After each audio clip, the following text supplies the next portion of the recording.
और सज्जनों का हार्दिक अभिनंदन करते हैं हम हिंदी कक्ष में। मेरे साथ हरमीत सिंह जी और मैं साक्षी मल्होत्रा हिंदी अनुवादक के रूप में आप सभी का स्वागत करते हैं। और आज आपके साथ एडेन है जो कि आपको बताने आए हैं कि ग्लोबल यूनिट पे में क्या चल रहा है।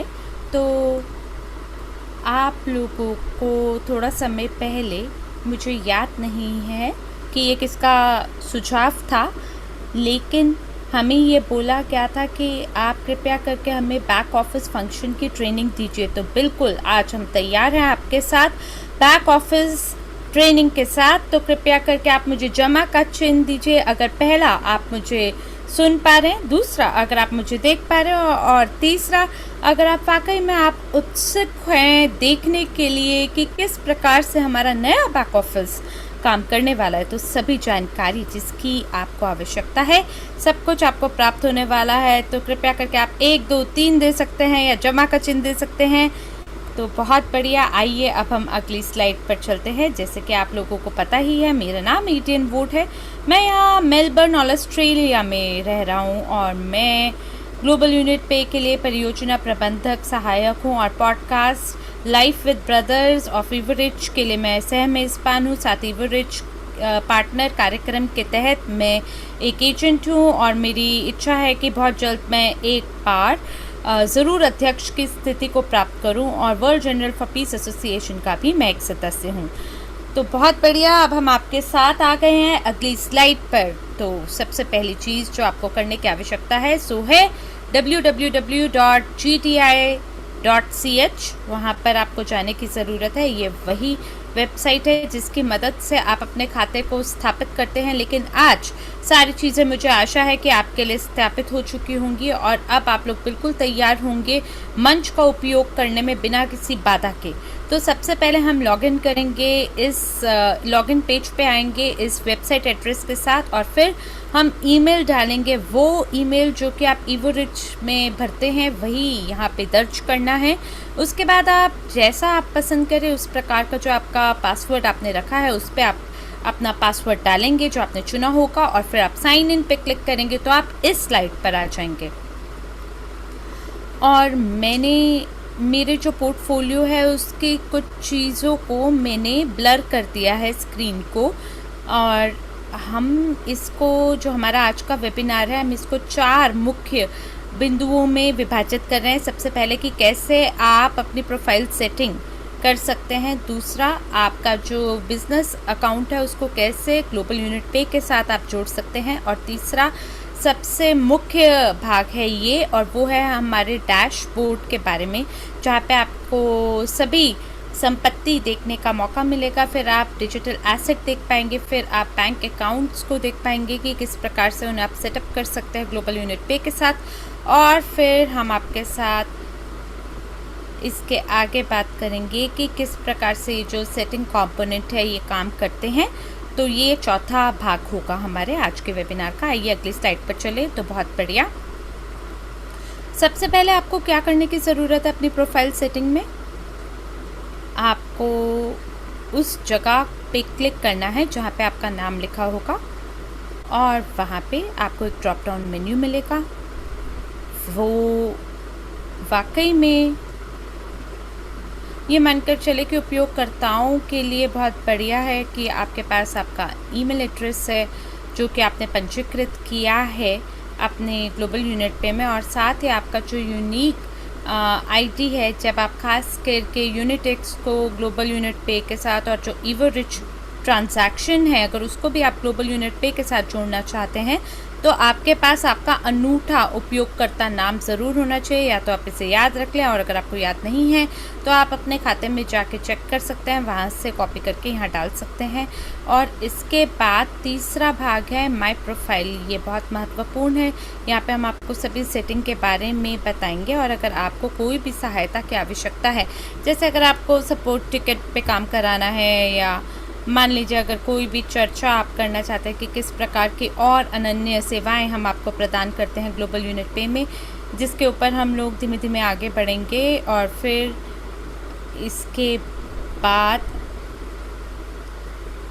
मान लीजिए अगर आपको किसी भी प्रकार की मदद की ज़रूरत होती है अपनी सभी विवरणों को अपडेट करने के लिए, जिसे आप बदलना चाहते हैं, तो उसके लिए भी हम यहाँ पे आपके लिए एक सूचना लिखते हैं कि आप हमसे संपर्क बना सकते हैं अगर आपको कुछ भी परिवर्तन कराने हैं तो इस स्लाइड पर हम पहले से ही एक भाग हमने पूरा कर लिया है प्रस्तुति का। अब हम दूसरे भाग के बारे में बात करेंगे।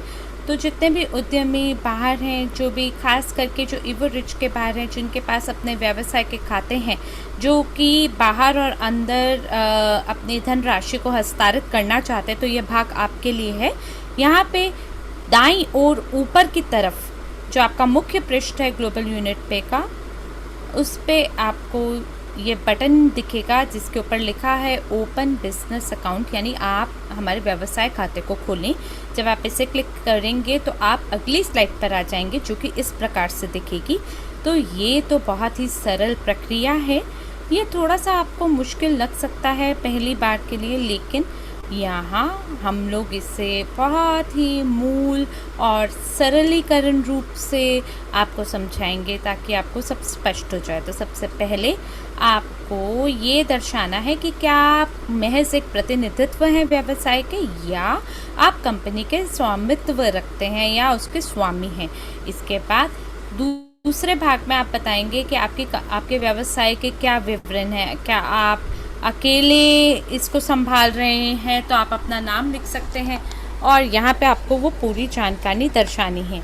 तीसरी चीज़ कि आपको यहाँ पे जो कर पहचान संख्या है जो कि आपके व्यवसायिक खाते से जुड़ी है, टैक्स पेयर आइडेंटिफिकेशन नंबर, उसके बारे में जानकारी को दर्ज करना है आपको।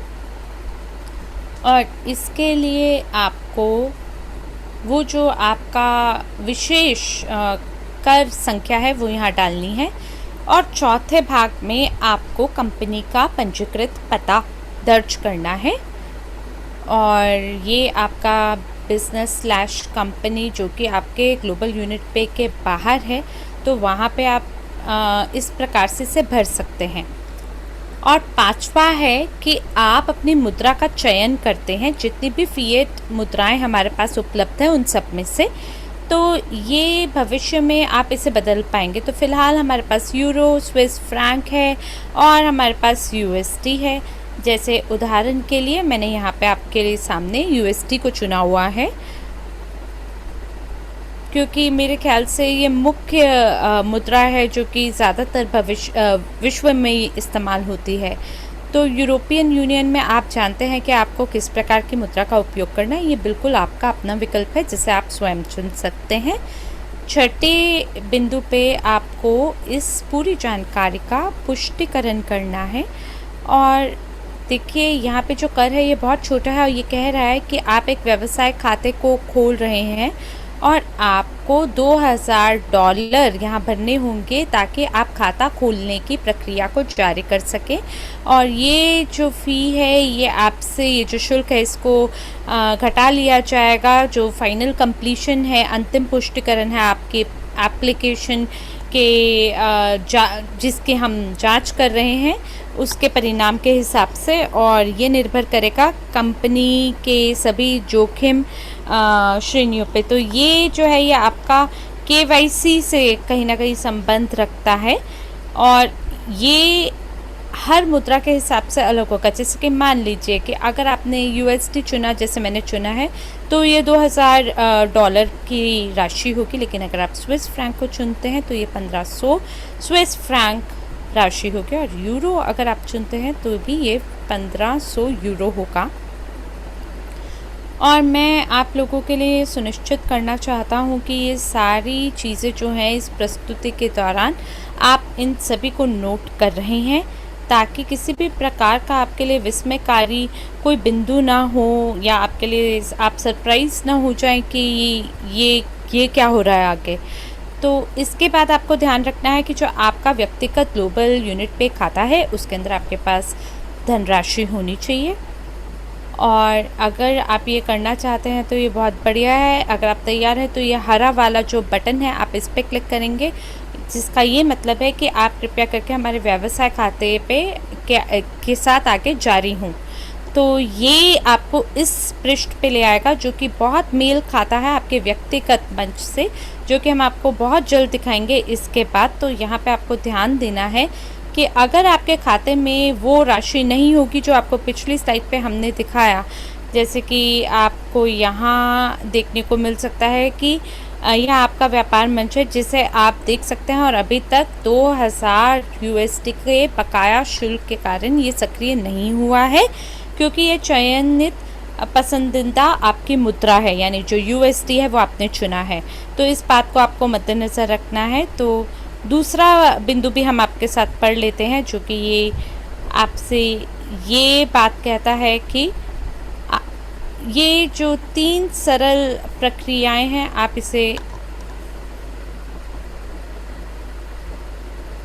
यहाँ पे फंड्स को जोड़ सकते हैं, आप एक्सचेंज कर सकते हैं, और आप इसे हस्तांतरित भी कर सकते हैं ग्लोबल यूनिट पे के बाहर। तो ये वो चीज़ है जो हम आपको बताना चाहते थे। अब हम आ गए हैं आपके साथ अगली स्लाइड पर। मेरे प्यारे देवियों और सज्जनों, ये आपका मुख्य डैशबोर्ड है, जहाँ दाईं ओर आप देख सकते हैं कि आपको किस प्रकार से टॉप अप कर सकते हैं, जहाँ पे जमा का चिन्ह है, और ये एक्सचेंज और ग्लोबल यूनिट पे प्लेटफॉर्म के बीच में जो आपका हस्तांतरण है उससे ताल्लुकात रखता है।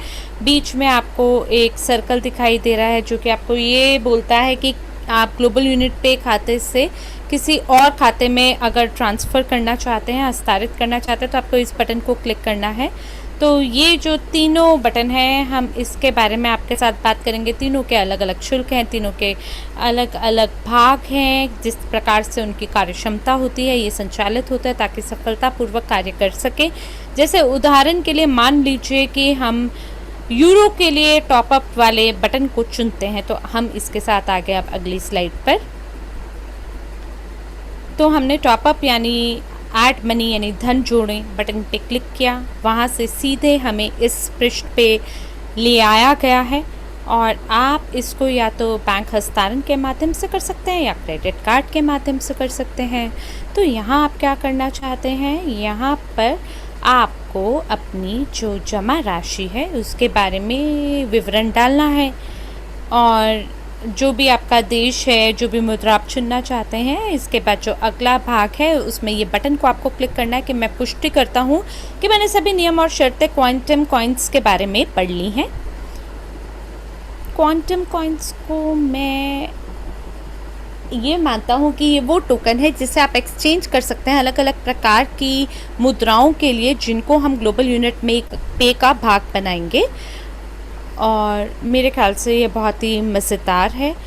और जो कारण है, यही शायद ये कारण है कि ये ग्लोबल यूनिट पे जो है ये ब्लॉकचेन का ज़बरदस्त एक भाग है, एक प्रकार से उससे जुड़ा हुआ है। तो ये अपने आप में बहुत ही बढ़िया बात है। तो ये जितने भी टॉपअप हैं, इनके लिए अलग अलग प्रकार के आपसे शुल्क लिए जाते हैं, जो कि एक और अधिक अतिरिक्त राशि होती है आपके जो टॉपअप अमाउंट है उसके मुकाबले। जैसे यूरो के अंदर ये 25 है, और इसी प्रकार से US और स्विस फ्रैंक के लिए भी 45 यानी 45 जो है शुल्क राशि आपसे ली जाती है। तो जो आपका ग्लोबल यूनिट पे है, अगर आप वहाँ से उसके बाहर से अगर हस्तांतरण करना चाहते हैं, तो आपका जो फ़ी अमाउंट है वो भी जुड़ेगा, और जो राशि आप जोड़ना चाहते हैं वो भी जुड़ेगा।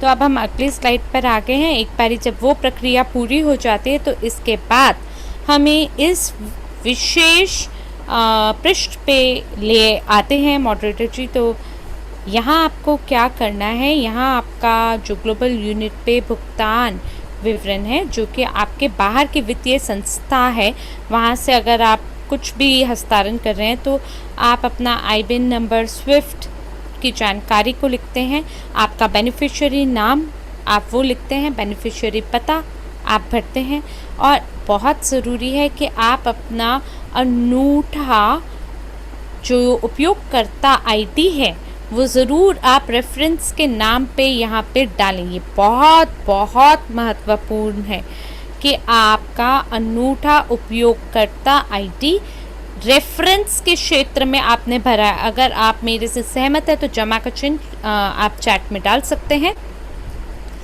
और अपने देश के बारे में विवरण डाल के आप इस शीट पर आते हैं, इस पेज पे आते हैं और यहाँ पर ये आपका प्राथमिक तरीका है जिस प्रकार से आप खाते को टॉप अप करते हैं और ऐसा ही मैं करता हूँ और ये सभी लोगों के लिए मुझे लगता है उनको भी सुगम रहता है अगर वो क्रेडिट कार्ड का उपयोग करते हैं। पिछले पृष्ठ में हमने आपको बैंक हस्तांतरण दिखाया, इस पृष्ठ में हम आपके साथ क्रेडिट कार्ड के बारे में बात करेंगे। तो क्रेडिट कार्ड के लिए भी आपको जमा राशि को सबसे पहले अंकित करना है, जिस प्रकार से हमने बैंक हस्तांतरण में पिछली स्लाइड पे किया था उसी प्रकार से आप यहाँ भर सकते हैं। फिर आपको अपने क्रेडिट कार्ड विवरण के बारे में सभी जानकारी देनी है। जो भी वित्तीय संस्था ग्लोबल यूनिट पे के बाहर है उसकी पूरी जानकारी आप यहाँ भरेंगे। तो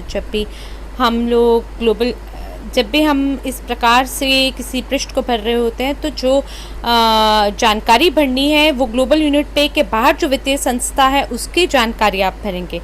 और इसके बाद आप पुष्टिकरण बटन पे क्लिक करेंगे, CVV बटन भरेंगे साथ ही, और कार्ड नंबर भरेंगे, अपना नाम भरेंगे और मान्यता की तिथि भरेंगे और फिर अंत में ये जो डब्बा है आप ज़रूर इस पर क्लिक करेंगे, इसे टिक करेंगे।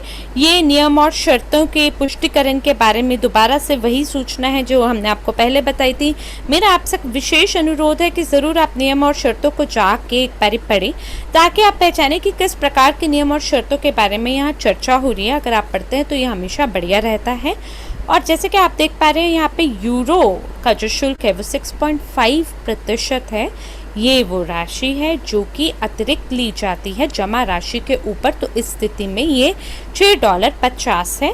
तो अगर आप डॉलर के हिसाब से इसे देखो तो $1 और 6.5 सेंट के करीब वो पड़ता है। तो ये आप जोड़ सकते हैं अपनी मूल जमा राशि में। और फिर उसके बाद आप अगली स्लाइड में आ जाते हैं। बहुत बढ़िया। तो जो शुल्क है वो 6.5%, 6.5% वो उस यूरो मुद्रा के लिए था। तो इसी प्रकार से आपके USD और स्विस फ्रैंक के लिए अलग राशि आपसे ली जाएगी। तो अगर हम एक्सचेंज यानी विनिमय के बारे में बात करते हैं तो यहाँ पे जो गोल चक्र में आप एक एरो दिख पा रहे हैं, तो यहाँ पे आपको चुनने की आवश्यकता है कि कौन सी मुद्रा में आप अपने जो धन है उसको हस्तांतरण करना चाहते हैं, किससे आप उसे हस्तांतरण करना चाहते हैं और किस में आप कौन सी मुद्रा में आप हस्तांतरण करना चाहते हैं। तो यहाँ पे जैसे 1% है, 1% यूरो का, 1% USD का और 1% स्विस फ्रैंक का भी। तो ये जो मुद्रा है हमने इसे चुन लिया है कि हमें कहाँ से कहाँ किस से किस में बदलना है। और फिर जो शुल्क है ये वो मुद्रा होगी जिस मुद्रा के अंदर आप हस्तांतरित कर रहे होंगे। जैसे इस स्थिति में USD है, वरना ये यूरो भी हो सकता है। तो जब आपने एक बारी चुन ली है अपनी मुद्रा को, फिर आपको ये भी पता है कि जो शुल्क है वो आपके जो मूल जमा राशि है उसके साथ जुड़ जाता है। ये शुल्क जो आपसे लिया जा रहा है ये आपका फ़ी है। और फिर इसके बाद जब आप ये सब कर लेते हैं तो हम अगली स्लाइड पर आते हैं। तो बहुत बढ़िया, जो पहला भाग है हमने लगभग इसे पूरा कर लिया है। अब हम बात करेंगे कि धन को किस प्रकार से आंतरिक रूप से ग्लोबल यूनिट पे में हस्तांतरित यानी ट्रांसफ़र करना है। तो धीमे धीमे ये बढ़ता चला जाता है। हमारे पास लीवरेज के भागीदार होते हैं जो कि खास करके ग्लोबल यूनिट पे का उपयोग कर रहे होते हैं, जिनको वो चुनते हैं। तो उनके लिए तो ये बहुत ही ज़्यादा उपयोगी होगा। क्योंकि ये महिलाओं को मौका देगा कि वो अपनी डाउनलाइन में जाके या अपलाइन में जाके हस्तांतरित कर सकती हैं धन को जहाँ पे भी आप चाहें, और बिल्कुल ये मुमकिन हो पाएगा। और आपके लिए ग्लोबल यूनिट पे में कोई भी शुल्क नहीं लिया जाता है। केवल जब आप एक ग्लोबल यूनिट पे खाते से दूसरे ग्लोबल यूनिट पे में अगर आप कुछ भी हस्तांतरित कर रहे हैं तो आपसे शुल्क नहीं लिया जाता। तो ये कृपया करके आप चैट में जमा का चिन्ह डाल सकते हैं अगर आपको ये समझ आ गया है, क्योंकि ये तो एक बहुत ही बढ़िया खबर है कि हम लोग ऐसी एक भुगतान प्रणाली को लेकर आए हैं जहाँ जो कि अपने ग्राहकों के बारे में सोचती है। तो अब आपको यहाँ क्या करने की ज़रूरत है, आपको मुद्रा को चुनने की आवश्यकता है जिस मुद्रा में आप हस्तांतरण यानी ट्रांसफ़र करना चाहते हैं। तो यहाँ आप यूएसडी, यूरो, स्विस फ्रैंक किसी को भी चुन सकते हैं और उसके बाद जिस राशि को आप भेजना चाहते हैं उसको आप दर्ज कर सकते हैं। ये करने के बाद आपका जो पंजीकृत ईमेल है जो भागीदार के लिए जिसको आप भेज रहे हैं उनका आप भेज सकते हैं, या फ़ोन नंबर भी उसका लिख सकते हैं, या उसका अनूठा उपयोगकर्ता आईडी आप भर सकते हैं। तो मैंने गलती से शायद यूज़र आईडी की जगह यूएसडी बोल दिया, तो उसके लिए मैं क्षमा चाहता हूँ। तो आप ईमेल यहाँ पे चुन सकते हैं या अनूठा यूज़र आईडी भर सकते हैं, ताकि देखिए फ़ोन नंबर में कई बारी लिखते लिखते कोई संख्या अगर छूट जाए या गलत दर्ज हो जाए तो गड़बड़ सी हो जाती है, लोग भ्रमित हो जाते हैं। तो उससे बेहतर है कि आप ईमेल भर दें, या जो आपका अनूठा उपयोगकर्ता संख्या है ये तो केवल 6 ही अंकों की है, एक छोटी सी आईडी जिसको आप सरलता से भर सकते हैं। तो मुझे लगता है ये ज़्यादा सरल है। और फिर अगर आप टिप्पणियों को भरना चाहते हैं तो आपकी इच्छा है ये, अगर आप भरना चाहें तो भर दीजिए, अगर नहीं भरना चाहते तो आप इस पर अपना रेफरेंस आईडी लिख सकते हैं, या आगे हम आपको इस प्रस्तुति में दिखाएंगे वो आप कर सकते हैं। अब हम आपके साथ आ गए हैं अगले पृष्ठ पे। ये भी इसमें भी थोड़ा सा एक दिमाग लगाने वाली बात है, और ये हमने आपके लिए सरल प्रक्रिया की है। आप वो भी सरल रूप से हस्तांतरण कर सकते हैं या स्विफ्ट हस्तांतरण भी कर सकते हैं। अगर आपको दोनों के बीच में अंतर नहीं पता तो वो भी मैं आपको धीमे धीमे अभी बताऊंगा। लेकिन सीपा का क्या मतलब है? सीपा का मतलब है अकल यूरोपियन भुगतान क्षेत्र के भुगतान क्षेत्र। तो ये दरअसल आपके जो वित्तीय खाते हैं या जो किसी विशेष देश के अंदर एक विशेष क्षेत्र होता है जहाँ पर जो सीपा हस्तांतरण है या स्थानांतरण है, आप उस पूरे क्षेत्र के अंदर रह के, यानी जो पूरा यूरोप है वो सीपा के अंतर्गत नहीं आता, बल्कि यूरोपियन कुछ क्षेत्र सीपा के अंतर्गत आता है। और आप इसके बारे में जानकारी प्राप्त कर सकते हैं कि कौन कौन से क्षेत्र आते हैं। तो जो स्विफ्ट है वो आपका अंतर्राष्ट्रीय स्थानांतरण के लिए है। जैसे कि अगर रूस से मेरे को कुछ भी हस्तांतरित करना है ऑस्ट्रेलिया में या स्थानांतरण करना है तो मैं सरलता से कर पाऊँगा। और जो भी आपका बैंक है, जो भी बैंक है आप उसके अंदर जिसके अंदर भी स्विफ्ट की सेवा उपलब्ध है उनके अंदर आप अंतर्राष्ट्रीय रूप से स्थानांतरण कर सकते हैं। तो इसके बाद हम लोग सीपा को अगर चुनते हैं तो हमें यहाँ पे संपत्ति को चुनना है जिससे हम लोग ट्रांसफ़र कर रहे हैं, और उसकी राशि को हम यहाँ पे भरेंगे।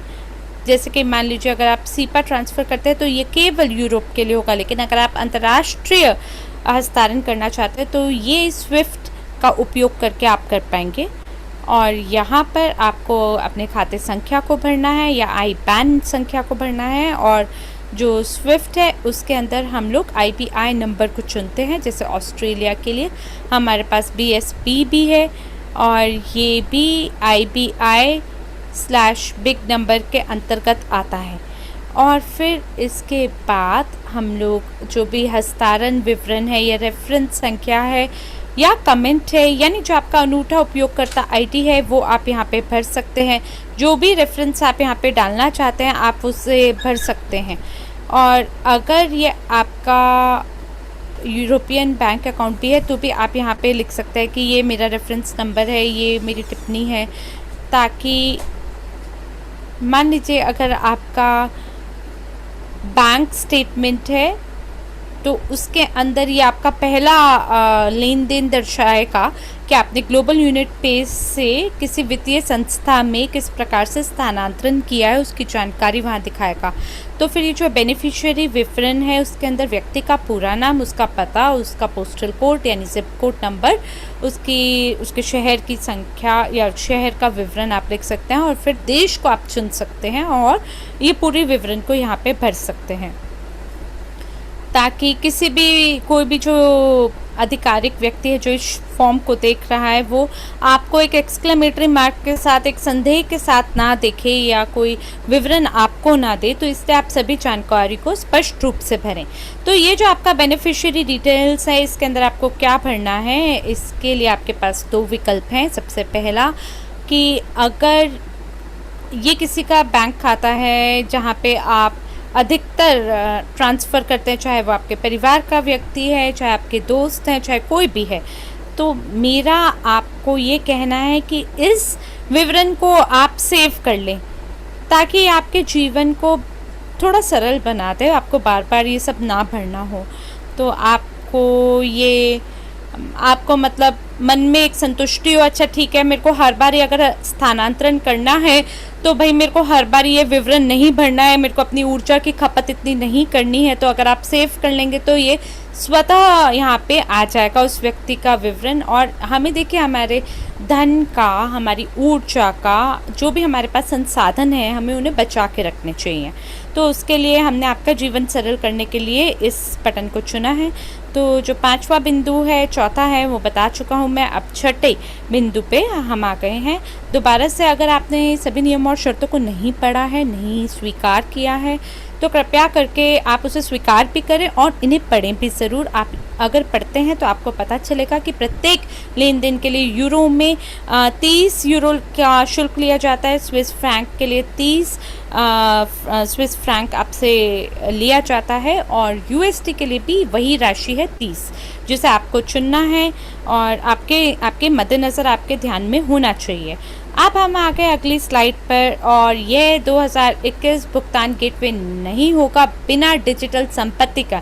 बिल्कुल सही बात है, ये बिल्कुल सही बात है। आपने ज़रूर समाचारों में भी जाना होगा। इसी प्रकार से बहुत सारी और भी चीज़ें हैं जो कि आ रही हैं बाज़ार में, लेकिन सबसे अच्छी बात ये है कि यहाँ पर भी जब हम आपके लिए कुछ नया शुरू करेंगे तो आपको समाचारों के अंदर पता चल जाएगा। तो यहाँ पे जो ऐड डिजिटल एसेट है, हम उस पर क्लिक करते हैं और देखते हैं कि हमारे लिए क्या क्या चीज़ें उपलब्ध हैं। अब यहाँ पे इस स्लाइड पर हम आ जाते हैं और मैं आपको इस बात को लेके जागरूक करना चाहता हूँ कि जो उदाहरण मैंने आपको पहले दिखाया उसमें मैंने इथीरियम और बिटकॉइन को नहीं जोड़ा है अपनी संपत्ति पोर्टफोलियो में या डिजिटल संपत्ति डैशबोर्ड के साथ। लेकिन अगर ये आपका पहली बार है तो आपको यहाँ क्या देखना है कि आप अपने डिजिटल संपत्ति को जोड़े, उस बटन को आपको देखना है। आपका जो बिटकॉइन है या इथेरियम है ये बिल्कुल उपलब्ध है, लेकिन आपको करना क्या है, ऐड डिजिटल एसेट पे क्लिक करना है और उस पर क्लिक करते ही आप इस पृष्ठ पर आ जाएंगे और आपको यहाँ पर देखने को मिलेगा कि आपको USDC वॉलेट अपना देख पाएंगे, USDT वॉलेट देख पाएंगे, बिटकॉइन और टेथर वॉलेट भी आप यहाँ देख पाएंगे, जो कि वाकई में बहुत ही बढ़िया है। तो मेरे प्यारे दोस्तों, कृपया करके आप मुझे चैट में लिखिए कि कितना है ना ये बढ़िया अपने आप में, है ना मज़ेदार कि आपके पास अपनी स्वयं की डिजिटल संपत्ति होगी। और 2021 के अंदर ये तो एक प्रकार की शुरुआत है इन सभी डिजिटल वॉलेट की, डिजिटल भुगतान प्रणालियों के, है ना बहुत बढ़िया मज़ेदार। मेरे को तो बहुत ही रोमांच होता है इसके बारे में जानकर, वाकई में। तो इसके बाद जब आप अपना चुन लेते हैं वॉलेट को जिसके साथ आपको सुगमता महसूस होती है, जो आपका चुनिंदा विकल्प होगा, उसके बाद आप सभी नियम और शर्तों पे क्लिक करके ऐड न्यू वाले बटन पे क्लिक करेंगे तो हम आ जाएंगे इस स्लाइड पर। बहुत बढ़िया, यहाँ पे हमने सारी चीज़ों को जोड़ दिया है। अब आप देख सकते हैं बाईं ओर जो है उसको मिलना चाहिए, मेल खाना चाहिए दाईं ओर से, कि ये दर्शाए कि जो ये डिजिटल एसेट है, ये जो बाईं ओर है, इसको आपके मुख्य स्क्रीन के साथ मेल खाना चाहिए। आप एक बारी सुनिश्चित कर सकते हैं कि अच्छा ठीक है, सब कुछ ठीक है। आप यहाँ देख सकते हैं कि ठीक है, सभी डिजिटल संपत्ति जो है वो उपलब्ध है, वॉलेट उपलब्ध है, हम इससे टॉप अप कर सकते हैं, इसे स्वैप कर सकते हैं, इसे भेज सकते हैं, इसे इसकी निकासी कर सकते हैं, जमा कर सकते हैं। तो ये जितने भी को चुनेंगे और उसके साथ काम करेंगे। लेकिन यहाँ पर आप देख सकते हैं कि ये जो सबसे पहली क्रिप्टो करेंसी है, आइए उसके बारे में अब हम बात करते हैं और पहुँचते हैं अगली स्लाइड पर। और हम आ गए, जी हाँ। तो यहाँ हमें क्या करना है, हमें खरीद करें यानी बाय ऑप्शन पे क्लिक करना है, क्योंकि जो ग्लोबल यूनिट पे है ये एक प्रकार का बिटनेक्स से ये उनका एक डेरिवेटिव है। तो ये लोग क्या कर रहे हैं, ये एक प्रकार का बाजार क्षेत्र प्रदान करते हैं बिटकॉइन के लिए, जो कि बहुत ही दिलचस्प बात है। जब हमने पहली बार इसके बारे में पढ़ा तो हमें लगा अरे वाह, ये तो बहुत ही मज़ेदार बात है। तो ये आपके लिए एक सुअवसर है जहाँ जो उन्होंने इंफ्रास्ट्रक्चर का निर्माण किया है वो अपने आप में बहुत ही ज़बरदस्त है। और अब आप जानेंगे कि ये सब बातें आप समझेंगे कि आपकी जो डिजिटल संपत्ति है आप उसको कैसे प्रबंधित कर सकते हैं, और आप इसे भेज सकते हैं अलग अलग मुद्राओं में, और आप चुन सकते हैं कि कहाँ से आप डिजिटल एसेट को चुनते हैं। आपको सुनिश्चित करना है कि आपके जो ग्लोबल यूनिट पे खाता है उसके अंदर पहले से धनराशि होनी चाहिए। जैसे कि आप यहाँ देखें तो मैं लगभग 3.21 यूरो को मैं ले सकता हूँ, यानी 21 यूरो को मैं ले सकता हूँ, क्योंकि यही अधिकतम राशि है जो फ़िलहाल मेरे पोर्टफोलियो में उपलब्ध है। तो यही अधिकतम है जिसको मैं और चुन अब सकता हूँ। ये जो एक विशेषता है बहुत बढ़िया है, और ये है कि आप यहाँ पर लिमिट पे लगा सकते हैं। तो इसका क्या मतलब है? इसका मतलब ये है कि आप मूल्य लगा सकते हैं जो कि आप तैयार हैं बिटकॉइन को खरीदने के लिए। और ये कितना बढ़िया विशेषता है, कितनी बढ़िया ये इसका फीचर है कि आप जितने भी क्रिप्टो ट्रेडर्स जो मौजूद हैं और जो लोग हर रोज इनके चार्ट्स को देखते हैं, तो अगर वो ये आपको लगता है कि अगर बिटकॉइन 26,000 यूएस डॉलर तक पहुंच सकता है, तो आपके पास कुछ पैसे हैं अपने ग्लोबल यूनिट पे अकाउंट के अंदर, और जैसे ही बिटकॉइन 26,000 डॉलर पर आता है, और वो स्वतः ही आपके लिए वो खरीदारी कर लेगा। तो मुझे लगता है कि ये तो बहुत बढ़िया विशेषता है, और ये एक प्रकार से हमें नियंत्रण देता है। हमें ये नियंत्रण देता है कि हम लोग किस मूल्य पे कौन सी परिसंपत्ति को खरीदना चाहते हैं। मुझे याद है कि कुछ कहानियां मैंने जो सुनी थी कि लोगों ने बहुत ज्यादा ट्रेडिंग करने की कोशिश की, और वो उस मौके का फायदा नहीं उठा पाए, क्योंकि जब नीचे परिसंपत्ति नीचे गिरी तो उनको पता नहीं चला, और उसके बाद जब तक वो उसको खरीदने गए तो परिसंपत्ति वापस अपने मूल्य तक पहुंच गई थी। तो इस प्रकार आप अपने पोर्टफोलियो को भी बना सकते हैं। तो मुझे लगता है कि ये बहुत ही बढ़िया विशेषता है। आइए अगली स्लाइड के ऊपर चलते हैं। अब हम लोग यहाँ पर देखेंगे कि बेचने के लिए विकल्प कैसे हैं, क्या विकल्प हैं हमारे पास बेचने के लिए। तो आप यहाँ देखेंगे कि आप कौन से करेंसी में, मुद्रा में आप चाहेंगे कि आपकी परिसंपत्ति बिके, यूरो में, यूएसडी में, या स्विस फ्रैंक में। तो यदि आप चाहते हैं कि हम लोग बहुत भाग्यशाली रहे और हम लोगों ने 10 बिटकॉइन जो हैं वो हम लोगों ने 2,60,000 डॉलर के हमने बिटकॉइन खरीद लिए। अब उस चीज को हम लोग ये देखेंगे कि हम लोग बिटकॉइन जो है वो 26,000 से 46,000 तक पहुंच जाएगा, और ये हम मान रहे हैं। और चलिए ये सिर्फ हम एक चीज कल्पना कर लेते हैं कि ऐसा होगा। और उसके बाद यहाँ पर एक यहाँ पर आपके पास एक विकल्प आता है जो कि मार्केट ऑर्डर का है। तो आप वहां पर ये जो आप लेन देन करते हैं वो यहाँ पर आपको मार्केट वैल्यू के ऊपर ही मिलता है। जो कि 15 सेकंड के बाद रिफ्रेश होता रहता है। तो ये भी एक अच्छी बात है, क्योंकि अगर आपको लगता है कि कोई चीज या कोई परिसंपत्ति जो है वो ऊपर जाने वाली है, तो आप केवल और केवल आपको रिफ्रेश करना पड़ेगा। आप उसको रिफ्रेश करते रहिए और हर 15 सेकंड में उसका मूल्य बढ़ता जाएगा। और जिस समय आपको लगे कि आप इसको बेच सकते हैं, ये इतना ऊपर आ गया है, तो आप उसी समय इसको बेच सकते हैं। तो ये बहुत ही बढ़िया विशेषता है। और ये इथेरियम, टेनर और दूसरी जो क्रिप्टो करेंसी है, उन सभी के लिए ये लागू होता है जो भी हमारे प्लेटफॉर्म के अंदर इंटीग्रेटेड है। और ये बहुत जरूरी है। तो चलिए, आइए अगली स्लाइड के ऊपर चलते हैं। बहुत बढ़िया। और आप सभी लोग यहाँ पर, आपको मालूम होना चाहिए कि किस प्रकार आप जो संपत्ति जो है वो आप बेच सकते हैं और प्राप्त भी कर सकते हैं। तो चलिए, आइए आप देखिए कि आप यहाँ पर ये जरूर ध्यान रखिएगा कि अगर आप जो भी परिसंपत्ति को हस्तांतरण कर रहे हैं, उसका न्यूनतम मूल्य जरूर देख लीजिएगा कि यहाँ पर आपको बिटकॉइन को, अगर आपको करना है, तो 0.0004 आपके पास बिटकॉइन होने चाहिए हस्तांतरण करने के लिए। नहीं तो उसके बाद आपकी ये जो लेन देन है, इसको विफल कर दिया जाएगा। तो अगर आप 0.0015,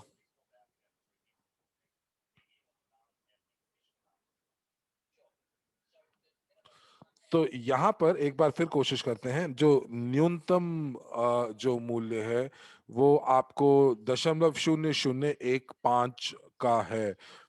और आप जो है वो, जो अगर आप यहाँ पर 0.0015 बीटीसी का हस्तांतरण करते हैं, तो आपको यहाँ पर 0.0010 आपको आपको बीटीसी प्राप्त होगा। तो उसके अंदर जो 0.0005 का जो शुल्क है वो कट जाएगा।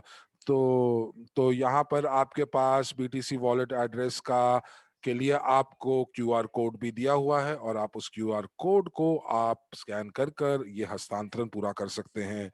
चलिए, आइए आगे चलते हैं और यहाँ देखते हैं। और जैसा कि पिछली स्लाइड के ऊपर लिखा था कि इथेरियम, यूएसडीसी और जो बाकी की जो जो डिजिटल करेंसीज हैं, वो सभी के ऊपर शुल्क अलग है। और यहाँ पर केवल बिटकॉइन के ऊपर 0.0005 का शुल्क है। और यहाँ पर ये ग्लोबल यूनिट पे का जो डैशबोर्ड है, हम लोग यहाँ पर आईबैन खोलने की कोशिश करेंगे। और ये आईबैन क्या होता है? ये आईबैन आपका अंतरराष्ट्रीय बैंक अकाउंट नंबर होता है। तो ये जो ग्लोबल यूनिट पे के जितने भी सदस्य हैं, तो आपको ये विकल्प आपको सामने ही दिखाई दे जाएगा। और इसके लिए यहाँ पर आपको ये नहीं है कि आप किसी एक विशिष्ट ब्रांच के ऊपर जाकर आप लेन देन कर सकते हैं। तो यहाँ पर जैसे आपके भौतिक बैंक है वैसे नहीं है। यहाँ पर एक डिजिटल अकाउंट है जिसका एक नंबर है जिसके अंदर आप हस्तांतरण कर सकते हैं। और उसके बाद यहाँ पर हम लोग नीचे जाएंगे, स्क्रॉल करेंगे। और जब हम लोग डिजिटल एसेट्स के नीचे जाएंगे, तो हमारे पास ये विकल्प हमें दिखाई देगा। और मेन डैशबोर्ड के ऊपर आपको देखना पड़ेगा कि आपका विकल्प जो आप ढूंढ रहे हैं वो कहाँ पर है। बहुत सारे विकल्प आपको अपने डैशबोर्ड के ऊपर मिलेंगे। तो आप जैसे ही उसको स्क्रॉल डाउन करेंगे, तो आप यहाँ पर एक आपको चिन्ह दिखेगा, आइकॉन दिखेगा कि आप अपना आईबैन अकाउंट खोलना चाहते हैं।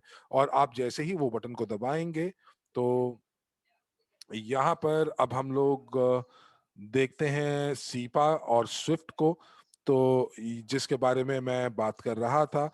और अगर आप ये देखेंगे कि आप आईबैन के लिए कौन सी मुद्रा में आप चयन करते हैं, तो यूरो जो है, आप यूएसडी और और यूरो और यूएसडी के लिए आप जो है आप वहां पर सेपा का इस्तेमाल कर सकते हैं।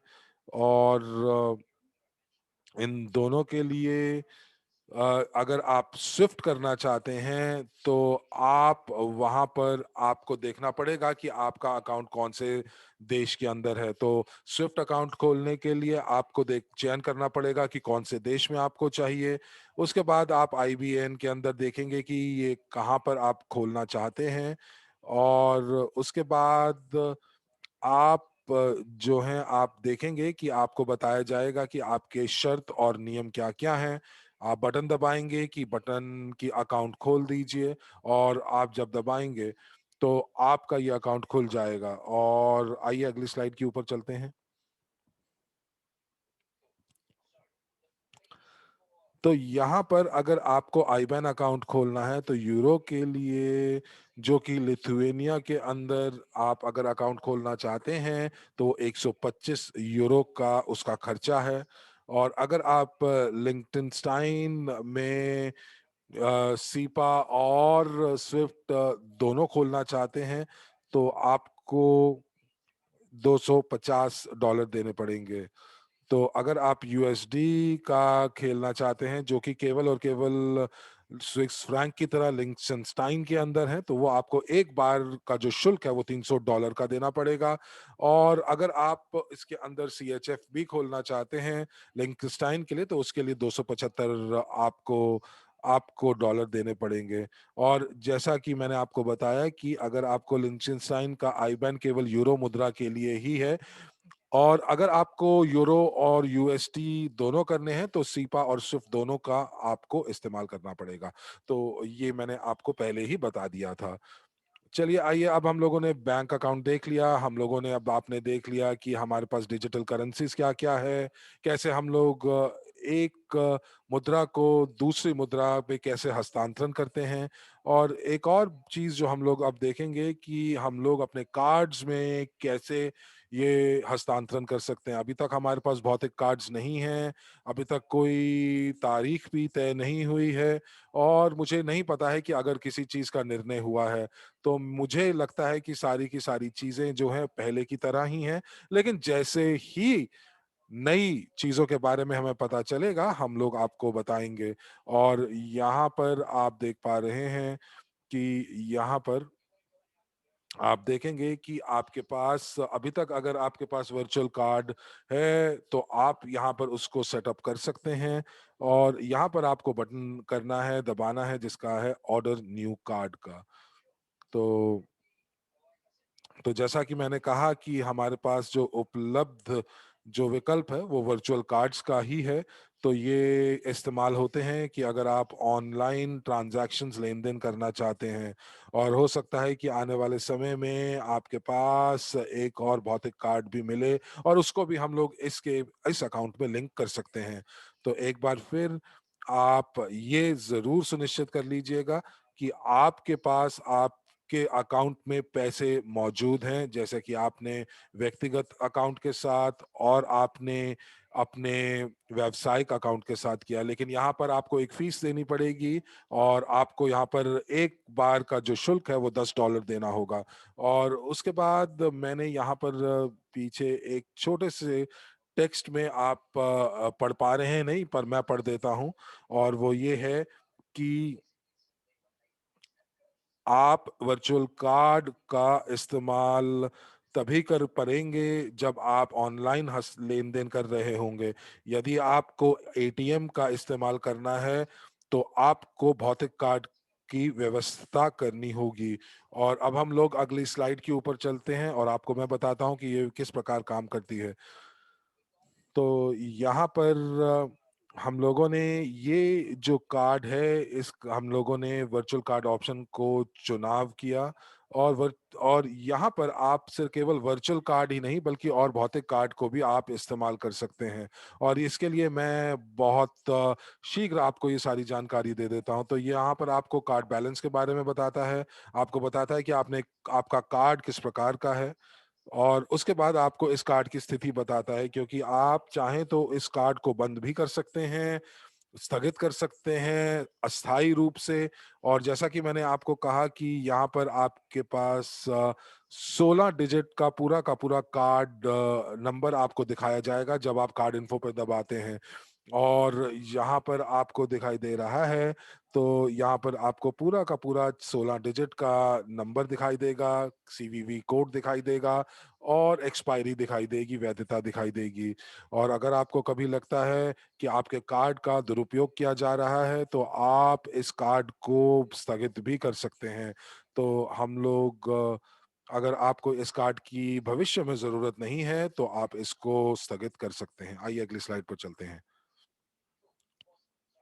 तो यहाँ पर हम लोग पिछली स्लाइड से अगर हम लोग आगे चलते हैं, अगर आप टॉप अप करना चाहते हैं तो आप यहाँ पर अपनी राशि लिखेंगे जिसके जितना आप टॉप अप करना चाहते हैं।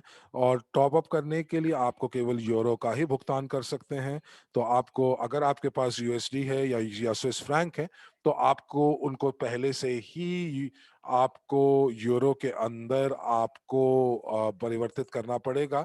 और आपको हम बताना चाहेंगे कि यहाँ पर 2% का टॉप अप शुल्क है जो कि स्वतः ही कट जाएगा। तो आइए अगली स्लाइड पर चलते हैं। यहाँ पर अगर आप निकासी करना चाहते हैं, तो निकासी के लिए आपको, क्योंकि ये एक प्रीपेड कार्ड है, तो अगर आप यहाँ पर आप निकासी करना चाहते हैं अपने global unit card, global unit portfolio के अंदर आप डालना चाहते हैं इसको, तो आपको यहाँ पर जाना पड़ेगा, निकासी के ऊपर आप दबाएंगे ऊपर। और उसके बाद यहाँ पर आपको फिर से 2% निकासी का शुल्क देना पड़ेगा। तो बिल्कुल वैसे ही जैसे आपने टॉपअप किया था, उसी प्रकार 2% आपको टॉपअप करने के लिए और 2% आपको वर्चुअल कार्ड से निकासी करने के लिए लगेगा। ये सारे के सारे शुल्क स्वतः ही आपके आपके लेन देन से कट जाएंगे और ये यूरो पोर्टफोलियो में ये राशि पहुंच जाएगी। तो अब हम लोग अंतिम पड़ाव की तरफ हैं। और यहाँ पर आप देखेंगे, इस डैशबोर्ड के अंदर जो आप देख रहे हैं, अगर आप हल्का सा और नीचे जाएंगे, स्क्रॉल डाउन करेंगे, तो आप उस हिस्से पर पहुंचेंगे जहां पर आपको लेन देन के बारे में बताया जाएगा, कि ट्रांजैक्शन हिस्ट्री यानी कि लेन देन इतिहास के बारे में। तो ये लेन देन क्या हो सकता है? ये निकासी हो सकती है, कार्ड टॉपअप हो सकता है, किसी भी चीज का भुगतान हो सकता है, करेंसी मुद्रा का विनिमय हो सकता है। तो ये सारी की सारी चीजें आप यहाँ लेन देन में देख पाएंगे। और आपको एक सारांश में यहाँ पर बताया जाएगा कि अगर कोई आपका भुगतान अभी नहीं हुआ है या होने वाला है, या कौन से लेन देन जो हैं वो स्थगित कर दिए गए हैं, तो ये आप किसी भी आपके ऊपर निर्भर करता है कि यदि आप कोई लेन देन को स्थगित करना चाहते हैं। तो अब आइए अगली स्लाइड के ऊपर चलते हैं और यहाँ पर आपको दिखेगा कि यहाँ पर आप देखेंगे, तो ये आपके अपने जो लेन देन को, किसी एक लेन देन को अगर आप ढूंढना चाहते हैं, तो आप यहाँ पर ये जानकारी डालकर आप कर सकते हैं। तो अगर आपको मालूम है कि आपने कितने राशि का आपने लेन देन किया है और आप उसको ढूंढना चाहते हैं, तो सबसे पहले आप यहाँ पर देख सकते हैं कि आपको लगता है कि अगर आपको लगता है कि एक लेन देन आपका था और वो आपने 16 जनवरी के आसपास किया था, तो यहाँ पर आप कैलेंडर से डेट डाल सकते हैं और आपके पास विकल्प है कि कौन सी दो तिथियों के बीच में आपको लगता है कि आपने वो लेन देन किया था। तो मैं अगर यहाँ पर 10 जनवरी डालता हूँ और 16 जनवरी डालता हूँ, तो सारे के सारे लेन देन जो हैं वो सभी के सभी जो है वो 10 से 16 के बीच में जो भी लेन देन होगा, टॉपअप, निकासी, वो सब आपको दिखाई दे जाएगा। आइए अगली स्लाइड के ऊपर चलते हैं। और अब हम यहाँ पर देखेंगे कि यहाँ पर अगर आप किसी लेन देन को ढूंढ रहे हैं और आपको पता था कि ये आप टॉपअप आपने किया था, तो लेन देन के प्रकार के हिसाब से भी आप उसको ढूंढ सकते हैं। तो आप यहाँ पर जाएंगे और ये यहाँ पर आप ढूंढ सकते हैं। तो ये जो जो विशेषता है, ये वाकई बहुत सरल है, आपके लिए आपकी जिंदगी सरल बना देगी, आपको बता देगी कि आपके ग्लोबल यूनिट पे अकाउंट में क्या चल रहा है या कौन सा लेन देन कब हुआ था।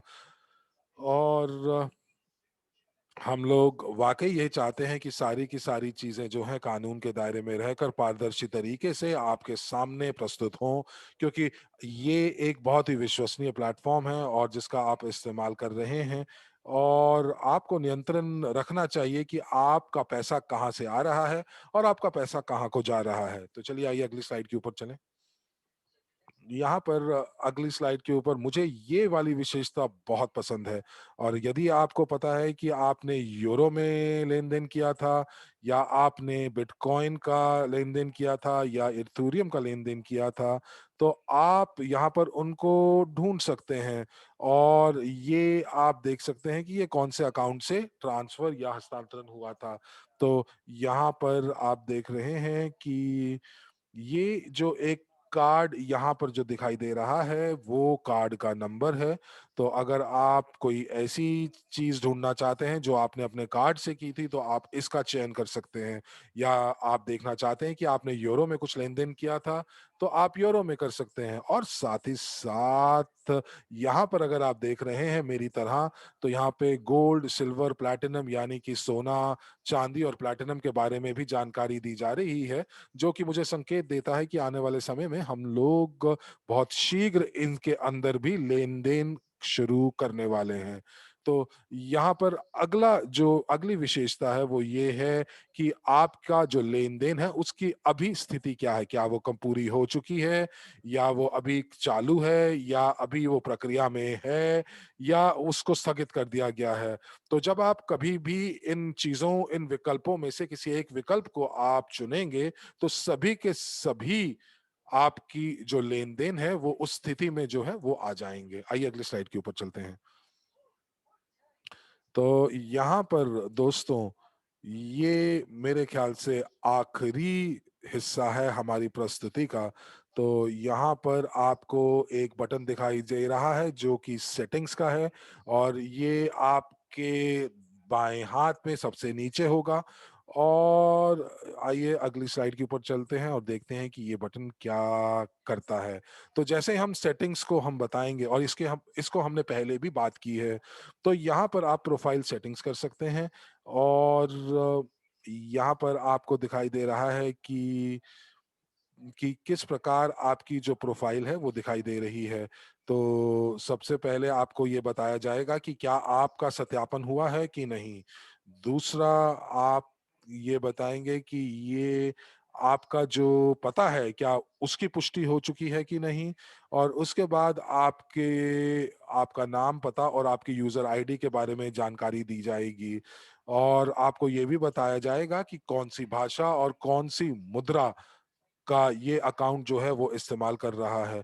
तो यहाँ पर आप यूएसडी और यूएसडी से आप स्विस फ्रैंक से आप यूरो और अगर आप भाषा बदलना चाहें तो आप वो भी बदल सकते हैं। तो यहाँ पर अगर आपने कोई व्यावसायिक अकाउंट यहाँ पर जोड़ना चाहते हैं, तो आप वो भी कर सकते हैं, जो कि आप डैशबोर्ड के सीधी तरफ आप देख सकते हैं। और एक चीज़ और जो मैं आपको बताना चाहूँगा कि आपकी पासपोर्ट के बदलाव के लिए या आपकी पहचान के बदलने के लिए तो आपको सपोर्ट सिस्टम को जाना पड़ेगा, समर्थन सेवा को आपको आपको बताना पड़ेगा और वो आपकी मदद करेंगे। आप यहाँ पर उनको नहीं बदल सकते हैं। तो यहाँ पर आपका समर्थन डैशबोर्ड है, सपोर्ट डैशबोर्ड है और यहाँ पर आप देखेंगे कि यहाँ पर मैंने जैसे कि एक ईमेल डाला था पूरे के पूरे जब मैं अपना सत्यापन कर रहा था 29 जनवरी को, तो मैंने कुछ इन लोगों को ईमेल डाला था अपने पते के बारे में, अपने बैंक अकाउंट के बारे में और मैंने उनसे एक और पत्राचार किया था और वो सारी की सारी चीज़ें यहाँ पर आ रही हैं।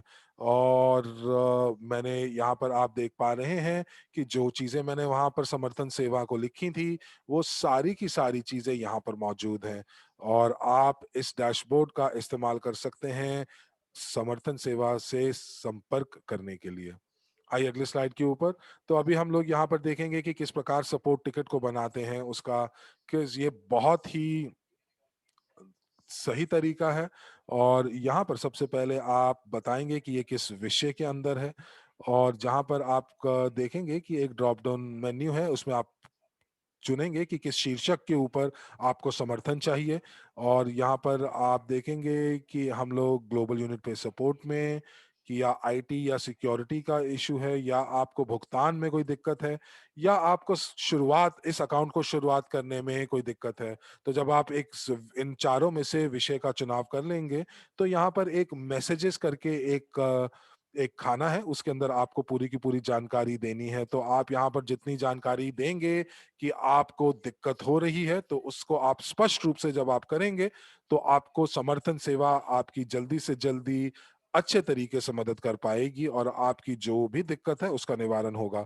तो यहाँ पर अगर आपको कोई भी दस्तावेज आपको अपलोड करने हैं, या स्क्रीनशॉट आपको भेजना है, या फाइल आपको भेजनी है, आप चाहते हैं कि आप उसको और पुष्टिकरण करना चाहते हैं, तो आपको यहाँ पर एक विकल्प है जिससे आप अपलोड कर सकते हैं, और जब ये सारी चीजें पूरी हो जाएं तो हरे बटन को दबाकर आप इसको आगे भेज सकते हैं।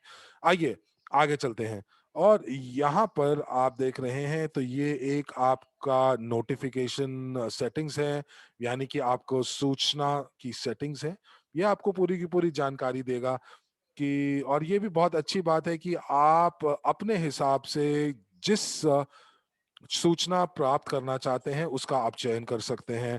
तो यहाँ पर अगर आप कोई भी फ़िएट का निकासी, फ़िएट की जमा, या आपका कोई भी हस्तांतरण होता है, तो वो सारी की सारी नोटिफ़िकेशन आपको मिल जाता है। यदि आप इनका कोई न्यूज़लेटर प्राप्त करना चाहते हैं, तो ये भी आपके पास यहाँ पर विकल्प मौजूद है। अगर आप नहीं चाहते हैं, तो ये भी आप उसको बंद भी कर सकते हैं। तो ये विकल्प आपके पास रेडियो बटन के द्वारा आपके पास यहाँ मौजूद है। आइए अगली स्लाइड के ऊपर चलते हैं। बहुत बढ़िया। और यहाँ पर हम लोग यहाँ पर सिक्योरिटी सेटिंग्स को देखेंगे। तो यहाँ पर अगर आप सुरक्षा सेटिंग्स की बात करते हैं, तो हम लोग यहाँ पर दूसरे नंबर पे देखते हैं। तो आपके पास जैसे ही आप इसको दबाएंगे, तो आपको सारी चीज़ों का पता चलेगा, जैसे कि आपका फ़ोन नंबर, ईमेल, और आपका पासवर्ड। तो यहाँ पर ये तीनों चीज़ें अगर आप बदलना चाहते हैं, तो आपके पास यहाँ पर विकल्प मौजूद है। और मैं आपसे ज़रूर ये कहूँगा कि आप गूगल ऑथेंटिकेटर को आप सक्रिय करिए। हम लोगों ने ईवो रिच के अकाउंट के लिए और यूनिटेक्स के लिए भी गूगल का ये जो सुरक्षा सेटिंग है वो सक्रिय किया है, और मैं चाहूंगा कि आप लोग भी कीजिए, क्योंकि इसके अंदर आपके पास सारी जानकारी आती है कि आपने कब आखिरी बार लॉगिन किया था, और कौन से ब्राउज़र से ये लॉगिन हुआ था। तो ये आपको पता चलेगा कि कौन कब आपके अकाउंट के साथ लॉगिन कर रहा था, और ये बहुत ही बढ़िया बात है। ये बहुत ही बढ़िया फीचर है। चलिए आइए अगली स्लाइड के ऊपर चलते हैं। यहाँ पर अब आपको हम लोग यहाँ पर इस प्रस्तुति के अंदर ये चाहते तो नहीं भी डाल सकते थे, लेकिन ये एक बोनस के लिए ये मैंने डाला है कि आप किस प्रकार अपने यूनिटेक्स अकाउंट को ग्लोबल यूनिट पे के साथ जोड़ सकते हैं। तो दोस्तों, अब ज़्यादा देरी ना करते हुए, यदि आप इनको जोड़ना चाहते हैं, ये बहुत ही सरल है। तो हम लोग यहाँ पर बात करेंगे कि सबसे पहले हम लोग यूनिटेक्स अकाउंट में जाएँगे, वहाँ पर जो शेष राशि या बैलेंसेस टैब है, आप उसको दबाएँगे, और ये आपके बाएँ तरफ या दाईं तरफ आता है। और उसके बाद और ये आप जो यूनिटेक्स है, और उसके बाद आप वहाँ से यूएसडी या यूरो को आप हस्तांतरण कर सकते हैं। और ये दोनों तरफ आप ग्लोबल यूनिट पे से यूनिटेक्स, या यूनिटेक्स से ग्लोबल यूनिट पे आप हस्तांतरण कर सकते हैं। और हर कोई आज की तारीख में डब्ल्यू क्रू को बदलना चाहता है, और मैंने भी ये किया है। तो अब आप क्या कर सकते हैं, तो या तो आप यहाँ पर जमा या आप निकासी, डिपॉजिट या विथड्रॉल दोनों दबा सकते हैं। और आइए अगली स्लाइड के ऊपर चलते हैं।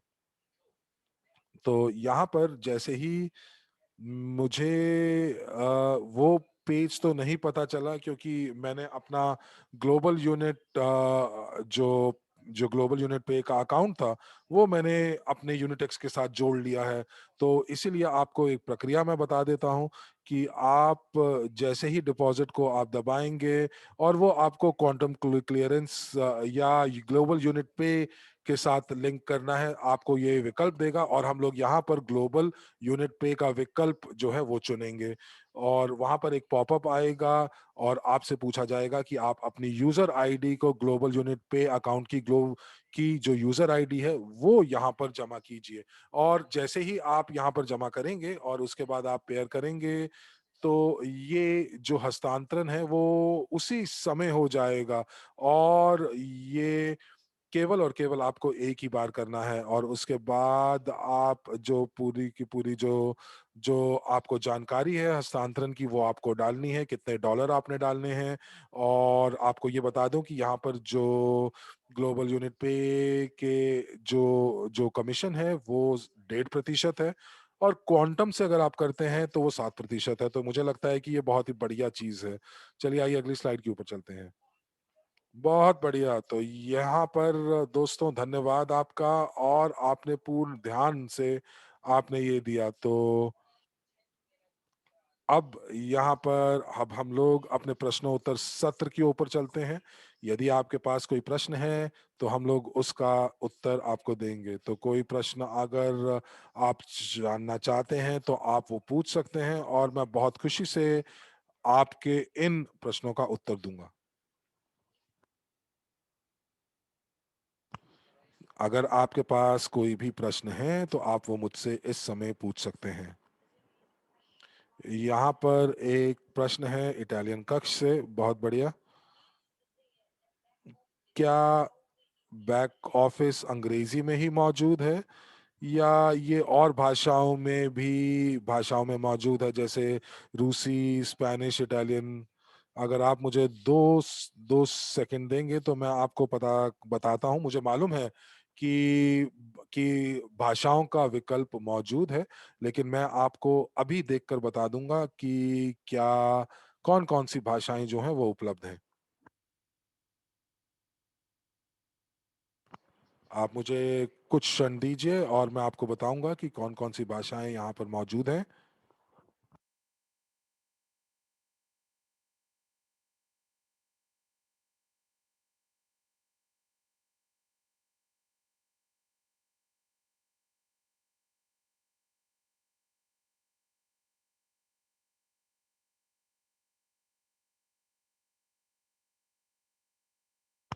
बहुत बढ़िया। तो अगर हम लोग प्रोफाइल पर जाते हैं और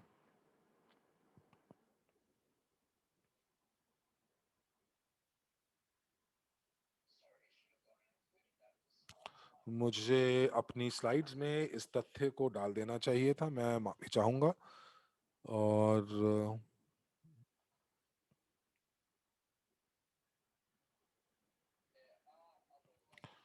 तो और भी भाषाएं मौजूद हैं। मुझे थोड़ा क्षण दीजिए, मैं लॉगिन कर रहा हूं अकाउंट के अंदर।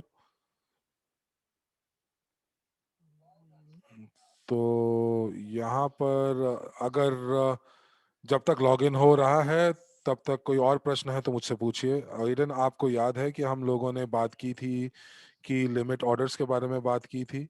और लिमिट ऑर्डर्स यहाँ पर ये प्रश्न है कि क्या ये हो सकता है कि हम लोग लिमिट ऑर्डर के ऊपर टोकन बेच सकते हैं, या ये शायद यहाँ पर पूछ रहे हैं कि ऑटोमेटिक बिक्री की बात कर रहे हैं, स्वतः बिक्री की बात कर रहे हैं। क्योंकि आपने कहा था कि हम लोग जो जो बाय लिमिट यानी कि हम लिमिट ऑर्डर्स पे खरीद तो सकते हैं, क्या हम लोग बेच सकते हैं? जी नहीं। लेकिन आप नहीं कर सकते। आप केवल और केवल मार्केट या बाजार के मूल्य को आप देख सकते हैं कि क्या आपके पास जो आ रहा है, जो रेट आ रहा है, जो कि हर 15 सेकंड के ऊपर रिफ्रेश हो जाता है। एक और प्रश्न है और ये बहुत लंबा प्रश्न है, लेकिन मैं आपको सारांश में बताता हूँ। तो प्रश्न ये है कि हम कि ये जो जीयूपी की जो वेबसाइट है ये किसके पास है, और अगर ये हमारी कंपनी की है तो क्यों मैं इस वेबसाइट के ऊपर मैं काम क्यों नहीं कर सकता हूं, क्योंकि अपना मेरा केवाईसी जो है वो वो केवाईसी ऑफिसर्स मुझे काम भी नहीं करने दे रहे हैं इस वेबसाइट के ऊपर। तो सबसे पहले जो केवाईसी जो टीम है वो ग्लोबल यूनिट पे की नहीं है, वो तीसरी पार्टी की है। तो ये प्लेटफॉर्म हमारा है, ये सारा का सारा पेमेंट गेटवे हमारा है। ये इवोरिच की पारिस्थितिकी तंत्र का हिस्सा है और ये हम लोगों का है। तो हम और जो हैं, हम लोग बिटनॉक के साथ हैं, मिलकर काम कर रहे हैं। और इसलिए क्योंकि ये स्विस क्षेत्र अधिकार के अंतर्गत आता है और इसलिए पहली बार हम लोग ये सब इतनी तीव्र गति से और सरलता से कर पा रहे हैं। पर कोई भी जो वेरिफिकेशन है वो किया जाता है ग्लोबल पास के माध्यम से। ये इवोरिच नहीं है, ये ग्लोबल यूनिट पे नहीं है, बल्कि ये एकदम अतिरिक्त प्रकार की एक ऐसी संस्था है जो कि आपके केवाईसी को करता है, आपकी पहचान का पुष्टिकरण करता है, ताकि ये पता चल सके कि सभी लोग जो हैं वो बिल्कुल हमारे गैर कानूनी रूप से नहीं है, बल्कि सही माध्यम से हमारे साथ हैं। अगर आपके पास कोई भी समस्या आती है तो आप लोग ऑन बोर्डिंग और बाकी चीज़ों को लेके आप अपनी कोई भी समस्या अगर आप महसूस करते हैं तो उसके बारे में आप जानकारी दे सकते हैं। आपको अपना अनूठा उपयोगकर्ता नाम और ईमेल आईडी देने की आवश्यकता है। आपको बताने की ज़रूरत है कि किस प्रकार के जो कार्य हैं वो आप कर सकते हैं, और सपोर्ट टीम से आप कोई भी सहायता और सहयोग कर सकते हैं। तो इस चीज़ को आप बिल्कुल इसका समाधान प्राप्त कर सकते हैं। लेकिन ग्लोबल पास जो है वो ग्लोबल यूनिट पे नहीं है और ना ही वो इवोरिच से कोई संबंध रखता है। तो मुझे आशा है कि मैंने आपके सवाल का जवाब दिया है। तो मुझे लगता है यहाँ 2 और सवाल हैं। एक क्षण दीजिए डेनिस कृपया, और मैं वो सभी सवालों का जवाब देना चाहता हूँ जिसको ओल्गा ने भी पूछा है। तो इस समय ग्लोबल यूनिट पे बैक ऑफिस के अंदर केवल अंग्रेज़ी है। हालांकि जो क्रोम है उसका एक अपना स्वचालित अनुवाद की सेटिंग है जिसका आप उपयोग कर सकते हैं, और जो आपकी चुनिंदीदा या पसंदीदा विकल्प की भाषा है आप उसको चुन सकते हैं। और मुझे आशा है कि ये चीज़ आपकी मदद करता है, आपके सवाल को जवाब देता है।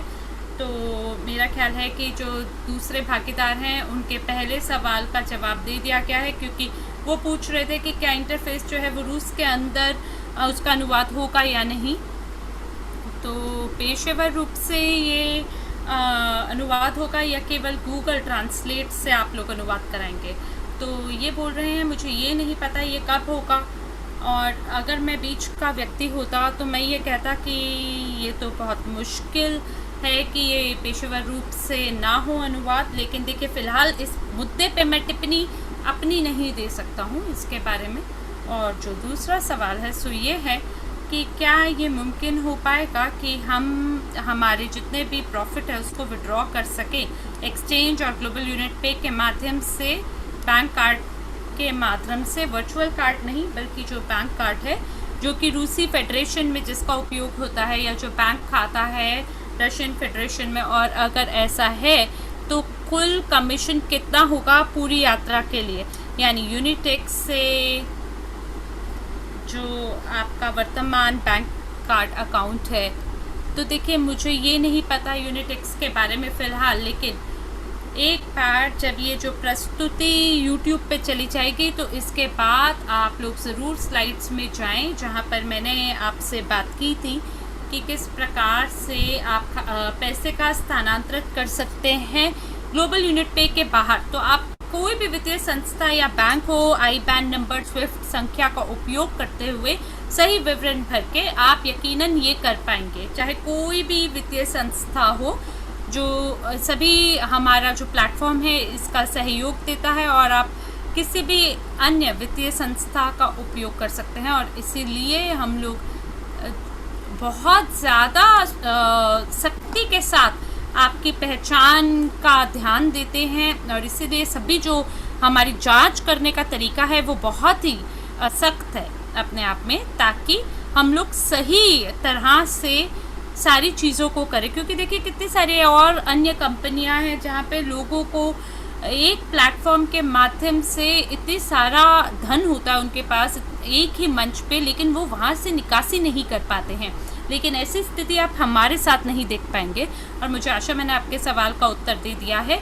तो इसके बाद एक व्यक्ति जो पूछ रहे हैं वेरिफिकेशन ग्लोबल यूनिट पे के बारे में, वो कह रहे हैं कि नहीं, आपने मेरे सवाल का जवाब नहीं दिया है, और बोल रहे हैं कि आप मुझे ग्लोबल यूनिट पे वेबसाइट का एक्सेस दीजिए, पहुंच दीजिए, जो कि ब्लॉक हो गया था KYFSR द्वारा, और आप मेरे को ईमेल के थ्रू उस वेबसाइट की पहुंच प्रदान करें। ठीक है, तो यहाँ पर एक और प्रक्रिया है KYC और KYB के साथ। हम लोग लगातार काम कर रहे हैं प्रस्तुति के साथ और इसको अपडेट कर रहे हैं, क्योंकि यकीनन इसमें परिवर्तन भविष्य में आएगा। तो ये करा जाता है नए सेटअप के माध्यम से, या नया जो ऑन बोर्डिंग प्रोसेस है उसके माध्यम से हुआ है, या कैसे। तो वो कह रहे हैं कि ये सब शुरू हुआ एक आधे साल पहले। तो ठीक है, चीज़ें जो हैं वो अपडेट की गई हैं और स्ट्रीमलाइन की जा रही हैं तब से। तो मैं एक और खाते को सेटअप करूँगा और ऑन बोर्डिंग का जो प्रक्रिया है उसको शून्य से शुरू करूँगा। अगर ये आपके खाते से ख़रीदा गया है तो ऐसे में, या मान लीजिए कि अगर आपको कोई और अन्य समस्या का सामना करना पड़ रहा है, तो मुझे एक बेहतरीन विकल्प आपके बारे में आपके लिए सोचना पड़ेगा। तो आपको मार्शल या वैलेंटीन से शायद बात करनी चाहिए, क्योंकि वो सही प्रकार से इस मंच के बारे में आपको गहराई से उत्तर दे पाएंगे, इसका समाधान दे पाएंगे। तो सभी लोग इसका उत्तर नहीं दे सकते हैं, क्योंकि जो भी ऑन बोर्डिंग जितनी भी समस्याएं हैं उसका निवारण वही दे सकते हैं। तो जो भी अस्वीकृतियाँ आप लोगों को प्राप्त हो रही हैं उसका समाधान आपको वहीं पे प्राप्त होगा। तो हम ये आपके लिए और ज़्यादा सरल करेंगे, और ख़ास करके ये जो बैक ऑफिस प्लेटफॉर्म है इसको हमने अपडेट किया है। तो मुझे आशा है कि आपके सवाल का मैंने उत्तर दे दिया है। तो मैं यही कहना चाहूँगा दोस्तों कि पिछले 6 महीना से हम लोग एक भुगतान प्रणाली का निर्माण कर रहे हैं, जिसके अंदर 2 देश शामिल हैं, या बैंकिंग भागीदार हमारे साथ जो काम कर रहे हैं, जिन्होंने बहुत तीव्र गति से इसका निर्माण किया है। और ये कोई अंतिम परिणाम नहीं होगा, आप ये मानकर चलें। और जब भी कोई भी चीज़ बदलती है या कोई भी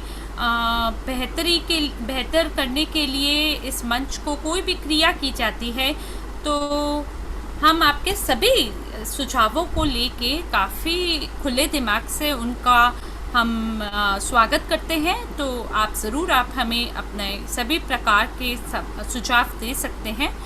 और क्योंकि ये जो मंच है ये लोगों के लिए बनाया गया है, उन्हीं की बेहतरी के लिए है, क्योंकि आप लोग जो हैं वो सहमालिक होंगे इस ग्लोबल यूनिट प्ले मंच के। तो इसलिए आपकी बेहतरी के लिए ही सारा काम किया गया है। तो फ़िलहाल मेरा ये कहना है कि ये कोई अंतिम उत्पाद नहीं है, ये अभी आपके सामने जो है, ये आप 6 या 8 महीने में जो भी हम इसके तहत करने वाले हैं, आप यकीन मानिए ये बहुत ही अद्भुत होगा। विश्वास करिए मेरा, हम अपनी ओर से पूरी कोशिश कर रहे हैं, हमारे पास जो भी है हम उसका बेहतरीन रूप से उपयोग कर रहे हैं। तो मैं आज अपनी वाणी को यहीं विराम देता हूँ। धन्यवाद है आप लोगों का मेरी बात को ध्यानपूर्वक सुनने के लिए। अगर आपका कोई भी सवाल है तो ज़रूर आप अगली प्रस्तुति जो कि 15 दिन के बाद आयोजित होगी, इसी प्रकार की प्रस्तुति, उसमें आप अपने सवाल पूछ सकते हैं। धन्यवाद आप सभी का। और ये मैं चलता हूँ, और मार्शल अपनी प्रस्तुति इसी समय पे इसी जगह पर अपनी प्रस्तुति को आयोजित करेंगे। तो ज़रूर हमारे साथ शामिल होना सुनिश्चित करें। धन्यवाद है आप सबका। और इसी के साथ हरमीत सिंह जी और मैं साक्षी मल्होत्रा हिंदी अनुवादक के रूप में अपनी वाणी को यहीं विराम देते हुए आपसे विदा लेते हैं। और आशा है अगले सत्र में आपके साथ नए जोश और उमंग के साथ दोबारा मुलाकात होगी। तब तक के लिए आप लोग, आशा है कि आपका जीवन मंगलमय हो, और इन्हीं शुभकामनाओं के साथ लेते हैं आपसे विदा। धन्यवाद।